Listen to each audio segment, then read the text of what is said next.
प्यारे दोस्तों, आज हम आपके लिए एक बेहद दिलचस्प और अद्भुत कहानी लेकर आए हैं। इस कहानी में शुरू से लेकर आखिर तक बहुत कुछ सीखने को मिलेगा जो दिल को छूने वाला होगा। कहानी एक खूबसूरत और मगरूर शहजादी की है जो अपनी सुंदरता पर इतना घमंड करती थी कि उसे कोई भी उसके बराबर नहीं लगता था।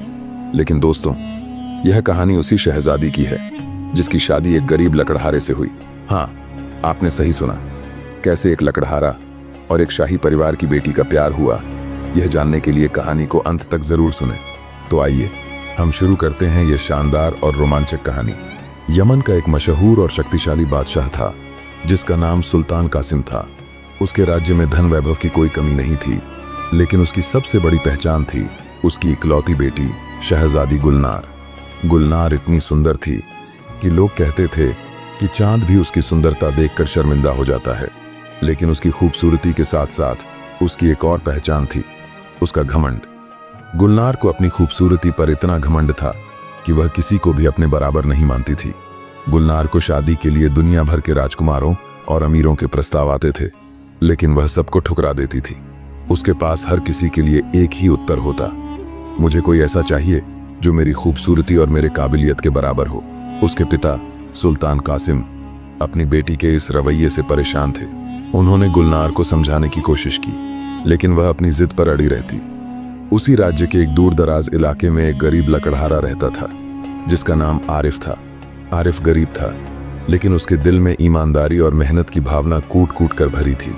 वह अपनी बीमार माँ की देखभाल करता और जंगल से लकड़ियाँ काट कर बेचता। एक दिन जब वह लकड़ी काटने जंगल में गया तो उसने एक बूढ़े दरवेश को देखा जो भूखा और थका हुआ था। आरिफ ने अपनी रोटी उस दरवेश को दी और उसकी मदद की। दरवेश ने उसे आशीर्वाद दिया और कहा, तेरा समय बदलने वाला है, जल्दी ही तुझे ऐसी चीज मिलेगी जिसकी तूने कभी कल्पना भी नहीं की होगी। आरिफ ने यह सुना और मुस्कुराते हुए कहा, मैं बस अपने जीवन में मेहनत करता रहना चाहता हूँ, जो किस्मत में होगा वह मिलेगा। एक दिन गुलनार अपने सखियों के साथ शाही बाग में घूमने गई। अचानक उनकी सवारी का पहिया टूट गया और वह जंगल के पास फंस गई। सखियों ने मदद के लिए इधर उधर देखा, लेकिन दूर दूर तक कोई नजर नहीं आया। तभी आरिफ वहां से गुजर रहा था। उसने शहजादी और उसकी सखियों को देखा और उनकी मदद के लिए आगे आया। गुलनार ने आरिफ को देखा तो उसे उसके कपड़े देखकर घिन आई। उसने गुस्से में कहा, तुम जैसे गंदे आदमी से हमें मदद की कोई जरूरत नहीं। लेकिन उसकी सखियों ने समझाया कि इस वक्त मदद लेना जरूरी है। आरिफ ने उनकी सवारी को ठीक किया और उन्हें शाही महल तक पहुंचाया।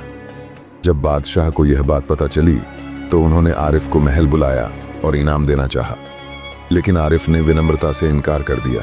उसने कहा, मुझे आपकी दौलत की जरूरत नहीं, मैंने मदद इसलिए की क्योंकि यह मेरा कर्तव्य था। गुलनार का घमंड अब और बढ़ गया। उसने अपने पिता से कहा, मैं किसी साधारण आदमी से शादी नहीं कर सकती। मेरी शादी तभी होगी जब कोई ऐसा व्यक्ति हो जो मेरे घमंड को तोड़ सके। सुल्तान ने एक विचित्र शर्त रखी, गुलनार की शादी उसी व्यक्ति से होगी जो उसके 3 सवालों का सही उत्तर देगा। राज्य भर में यह घोषणा की गई। राजकुमार, अमीर, व्यापारी और विद्वान आए, लेकिन कोई भी गुलनार के सवालों का सही उत्तर नहीं दे पाया। उधर आरिफ ने अपनी मां के कहने पर इस प्रतियोगिता में हिस्सा लेने का निश्चय किया। उसने दरवेश द्वारा दिए गए आशीर्वाद को याद किया और हिम्मत जुटाई। जब आरिफ महल में पहुंचा तो सभी ने उसका मजाक उड़ाया, लेकिन सुल्तान ने उसे मौका दिया। गुलनार ने अपने सवाल पूछे, 1. दुनिया की सबसे कीमती चीज क्या है? 2. सबसे ताकतवर चीज क्या है? 3. सबसे सुंदर चीज क्या है? आरिफ ने उत्तर दिए, 1. ईमानदारी दुनिया की सबसे कीमती चीज है। 2. सबसे ताकतवर चीज समय है, क्योंकि यह हर किसी को बदल देता है। 3. सबसे सुंदर चीज किसी का दिल है, क्योंकि यही असली खूबसूरती है। गुलनार के पास कोई उत्तर नहीं था। वह पहली बार हार मान गई। सुल्तान ने घोषणा की कि आरिफ ही शहजादी का जीवन साथी बनेगा। गुलनार को यह विवाह स्वीकारना पड़ा, लेकिन वह खुश नहीं थी। उसने सोचा कि यह साधारण आदमी उसे कभी खुश नहीं कर पाएगा। लेकिन समय के साथ उसने आरिफ की ईमानदारी, मेहनत और सच्चे प्यार को देखा। धीरे धीरे उसका घमंड टूटने लगा। वह समझ गई कि असली खूबसूरती बाहरी नहीं बल्कि दिल की होती है। गुलनार और आरिफ का जीवन प्यार और सच्चाई से भर गया। गुलनार ने अपने घमंड को पीछे छोड़ दिया और राज्य के लोगों की सेवा करने लगी। आरिफ ने अपनी ईमानदारी और मेहनत से सुल्तान का दिल जीत लिया और राज्य का योग्य उत्तराधिकारी बना। यह कहानी इस बात का प्रमाण है कि सच्चा प्यार और ईमानदारी हर घमंड को हरा सकते हैं। प्यारे दोस्तों, अगर आपको ऐसी ही रोमांचक और दिलचस्प कहानियां पसंद आती हैं तो हमारे चैनल को सब्सक्राइब जरूर करें ताकि हमारी नई वीडियो सबसे पहले आपके पास पहुंचे और आप कभी भी कोई कहानी मिस न करें।